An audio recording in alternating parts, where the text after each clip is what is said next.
यादव आप सभी का स्वागत करती हूं। आज के वीडियो में हम देखेंगे किसान संशोधन विधेयक 2020। इसके अंतर्गत सरकार ने 3 विधेयकों में संशोधन किया है या 3 विधेयक लाए हैं जो कि संसद से पारित भी हो गए हैं। इसके पारित होने के बाद किसानों में बड़ा रोष है। किसान बड़े नाराज हैं सरकार के साथ कि सरकार ने जो संशोधन किए हैं वो किसानों के हित में नहीं है। सरकार का ये तर्क है कि ये डेफिनेटली किसानों के हित में है। सरकार ने यहाँ तक दावा किया है कि 2022 तक वो किसानों की आय को दोगुना करना चाहते हैं, जिसकी वजह से उन्होंने ये संशोधन किए हैं। साथ में ही जो एग्रीकल्चर एक्सपर्ट विजय सरदाना जी हैं, उन्होंने भी ये बोला है कि ये जो अमेंडमेंट है डेफिनेटली किसानों के हित में है और वो उनकी आय को दोगुना करने के लिए बहुत ही सहायक साबित होंगे। इससे किसानों को बहुत फायदा होगा। आइए देखते हैं कि क्या संशोधन है जो हुए हैं। वो विधेयक हैं जिनमें संशोधन हुए हैं, जिसमें से पहला है आपका आवश्यक वस्तु विधेयक 2020, दूसरा है किसान सशक्तिकरण और संरक्षण मूल्य आश्वासन विधेयक 2020, तीसरा है आपका किसान उत्पादन व्यापार और वाणिज्य संवर्धन और सुविधा विधेयक 2020। विधेयक इसलिए बोला गया है क्योंकि अभी इस पर राष्ट्रपति की अनुमति नहीं मिली है। जैसे ही राष्ट्रपति की अनुमति मिलेगी ये आपका एक्ट बन जाएगा। अभी ये बिल है। तो जो पहला प्रावधान है वो है आवश्यक वस्तु विधेयक 2020 में, जिसमें अनाज, दाल, तिलहन, खाद्य तेल, प्याज और आलू ये पहले आवश्यक वस्तु हुआ करती थी, जो कि अब आवश्यक वस्तु की सूची से इनको हटा दिया गया है। क्योंकि जो चीज आवश्यक वस्तु है उसका आप भंडारण नहीं कर सकते हैं, लेकिन जो आवश्यक वस्तु नहीं है आप उसका भंडारण कर सकते हैं। और वो परिस्थितियां सरकार ने दे दी हैं कि किन परिस्थितियों में आप इन वस्तुओं का भंडारण नहीं कर सकते हैं। वो परिस्थितियां हैं युद्ध काल, असाधारण मूल्य की वृद्धि होती है तब आप इनका भंडारण नहीं कर सकते हैं, प्राकृतिक आपदा के दौरान आप इसका भंडारण नहीं कर सकते हैं, अन्यथा कोई परिस्थिति है तो आप इनका भंडारण कर सकते हैं। अब क्योंकि नॉर्मल एक जो किसान होता है वो इन्हीं का उत्पादन करता है। अगर किसी किसान ने इस समय आलू बोया, उसने जाके मार्केट में बेच दिया, बेचने के बाद जब वो नेक्स्ट सीजन में, क्योंकि इस पे कोई नियम तो है नहीं, क्योंकि सरकार ने नियम को हटा दिया है कि आप अब इन चीजों का भंडारण कर सकते हैं। इस सीजन में जैसे ही आलू बोया गया, बिका और उसका भंडारण कर लिया गया। नेक्स्ट सीजन जैसे ही आया, आलू बोया गया, फिर बेचने के लिए मार्केट में आया। अब पिछले सीजन से जो भंडारित चीजें हमारे पास हैं, भंडारण किया हुआ आलू रखा है, तो डेफिनेटली जब मार्केट में आलू अवेलेबल है तो उसकी कीमत घटेगी। कीमत घटेगी तो नुकसान किसको होगा? किसान को होगा। इसीलिए किसान जो है सरकार से नाराज है। वो ये बोल रही है कि ये जो बदलाव है वो डेफिनेटली किसानों के हित में नहीं है, इसीलिए वो प्रोटेस्ट कर रहे हैं, इसीलिए वो सड़कों पे आ गए हैं। सरकार की अलग दलील है कि नहीं, हमने इसलिए दिया है ताकि इससे आपकी आय दोगुनी हो जाए, आपको फायदा हो, आपको कोई प्रॉब्लम ना हो। लेकिन मेरे हिसाब से भी मुझे ये लगता है कि ये बदलाव थोड़ा सा ऐसा है जो किसानों के हित के विपरीत जा सकता है, क्योंकि उसमें ऑलरेडी ये चीजें आपने दे दी कि ये चीजों का भंडारण हो सकता है। अब भंडारण होगा तो डेफिनेटली नेक्स्ट सीजन में किसान को नुकसान हो सकता है। आमतौर पर एक जो किसान होता है वो इन्हीं चीजों को उगाता है, और इस सीजन में जो चीज अवेलेबल है हमने भंडारित करके रख ली है। नेक्स्ट सीजन में हम उसका ऊंचा दाम क्यों देंगे, उसकी ऊंची कीमत पर क्यों खरीदेंगे? हम उसके दाम को कम करने की कोशिश करेंगे। दाम कम होगा तो किसान को नुकसान होगा। इसी वजह से किसानों में थोड़ा सा रोष देखने के लिए है और वो प्रोटेस्ट कर रहे हैं। नेक्स्ट जो है वो है किसान सशक्तिकरण संरक्षण मूल्य आश्वासन विधेयक 2020।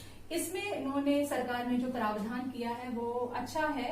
उसमें भी कुछ कमियां हैं जो किसानों को लग रही हैं, जिसकी वजह से वो प्रोटेस्ट कर रहे हैं। तो इसमें सबसे पहला जो अनुबंध है वो इन्होंने ये सबसे पहला जो प्रावधान है वो उन्होंने ये बोला है कि अनुबंध खेती आप कर सकते हैं, कॉन्ट्रैक्ट फार्मिंग कर सकते हैं। कॉन्ट्रैक्ट फार्मिंग का मतलब ये है कि किसान जैसे ही फसल उगाने जा रहा है या उससे पहले ही किसी भी कंपनी के साथ या किसी भी मंडी अधिकारी के साथ जो कि कंपनी को रिप्रेजेंट करेगा, उसके साथ वो कॉन्ट्रैक्ट कर सकता है। कॉन्ट्रैक्ट आपका उसने कर लिया है, अब कीमत घटे या बढ़े उसको कोई फर्क नहीं पड़ता है, क्योंकि उसने कॉन्ट्रैक्ट कर लिया है। और कॉन्ट्रैक्ट करने की वजह से कीमत घटेगी या बढ़ेगी उसको कोई नुकसान नहीं होगा। लेकिन नुकसान तब होगा अगर कीमत बढ़ गई है और उसने कॉन्ट्रैक्ट, मान लिया कि आज की डेट में उसने कॉन्ट्रैक्ट 20 रुपए किलो आलू में कर लिया है, लेकिन कल को उसका रेट जब उग के फसल आ गई है तब वो 30 रुपए में है, तो डेफिनेटली किसान को नुकसान होगा। लेकिन क्योंकि उसने कॉन्ट्रैक्ट कर रखा है, अब कॉन्ट्रैक्ट के अकॉर्डिंग ही उसको बेचना पड़ेगा, जिसमें से कभी उनको नुकसान भी हो सकता है, उनको फायदा भी हो सकता है, कभी नुकसान तो कभी फायदा। तो इसकी वजह से भी वो थोड़ा कंफ्यूज है, किसानों को नहीं समझ में आ रहा है कि क्या ये कॉन्ट्रैक्ट फार्मिंग उनके लिए अच्छा है या नुकसानदेह है। कॉन्ट्रैक्ट फार्मिंग में प्रॉब्लम ये है कि कल को अगर कोई सेटलमेंट प्रॉब्लम आ जाती है, क्योंकि किसान इतना पढ़ा लिखा नहीं है, फिर कौन लीगल प्रोसीडिंग को फॉलो करेगा, कौन इतना लीगल प्रोसीडिंग का पैसा देगा, किसान ये सारी चीजें हैंडल करेगा कि अपनी खेती हैंडल करेगा। तो उसको ये सारी चीजें भी प्रॉब्लम कर रही हैं, उसको ये सारी चीजें भी बॉदर कर रही हैं कि अगर ये सारी प्रॉब्लम्स आएंगी तो उनको सॉल्व कौन करेगा।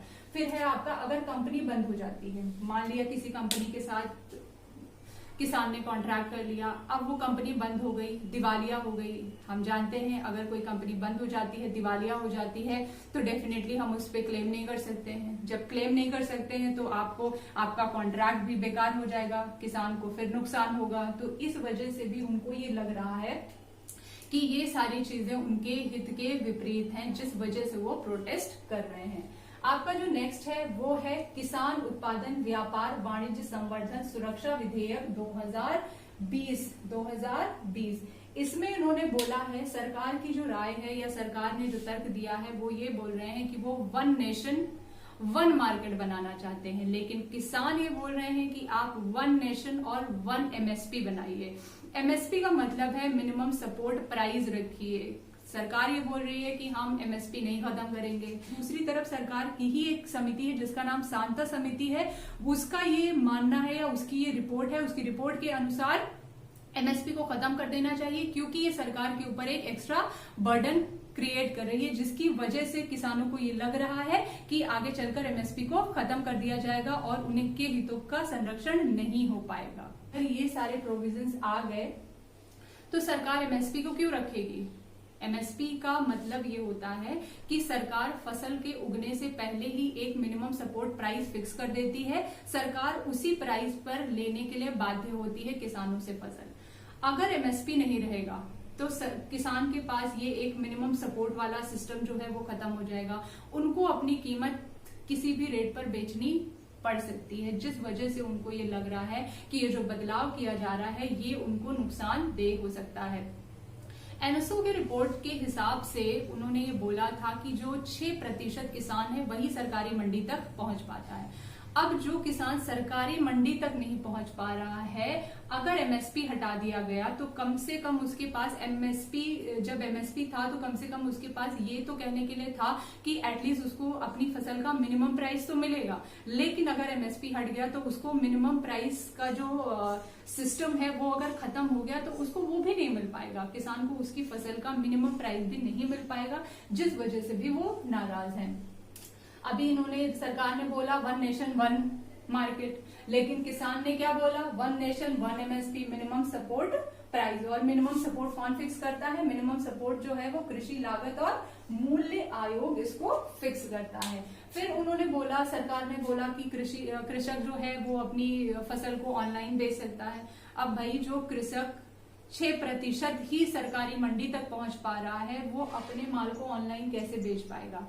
हम जानते हैं भारत एक कृषि प्रधान देश है, यहाँ की जो साक्षरता दर है वो इतनी नहीं है कि एक आम किसान जो होता है वो पढ़ा लिखा नहीं होता तो वो अपने माल को कैसे ऑनलाइन बेच पाएगा, ये प्रॉब्लम भी है उनको।